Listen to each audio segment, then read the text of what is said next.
গ্রামের নাম বেলতলা। এই গ্রামে এক পুরনো আম গাছ ছিল, যেটাকে সবাই বলতো ভূতের গাছ। কেউ সেখানে রাতে যেত না, কারণ শোনা যেত রাতে গাছের ডাল ঝাঁকুনি দেয়, মাঝে মাঝে হেসে ওঠে হিহিহি। ছোট্ট লালু ছিল খুব সাহসী।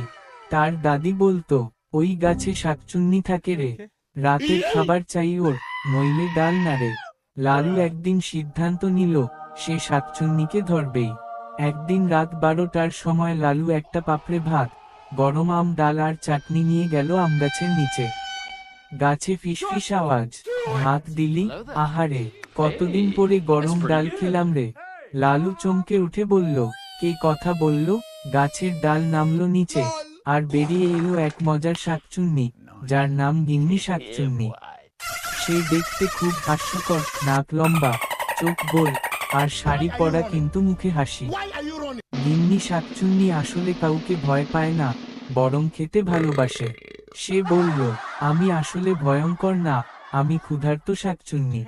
যদি প্রতিদিন খাবার দাও, আমি তোমার বন্ধু হব। লালু তো বেজায় খুশি। সে বলল, তাহলে তুমি আমার গার্ডিয়ান ভূত। এদিকে গ্রামবাসীরা ভাবছে লালু পাগল হয়ে গেছে, সে গাছে খাবার রেখে আসে। তখন একদিন সকলে মিলে গিয়ে দেখে, শাকচুন্নি গাছের ডালে দোল খাচ্ছে আর বলছে, আর একটা আম দাও, এইবারে টকটা চাই। একদিন গিন্নি শাকচুন্নি রেগে গেল, কারণ এক লোভী লোক এসে গাছ কাটতে এলো। গাছ কাটতে যেই দা চালালো, হঠাৎ শাকচুন্নির হাসি থেমে গেল, তার চোখ লাল হয়ে গেল। সে বলল, এই গাছে আমি থাকি, এটা কাটলে তোমার ঘর থাকবে না। লোকটা ভয়ে দৌড়ে পালালো।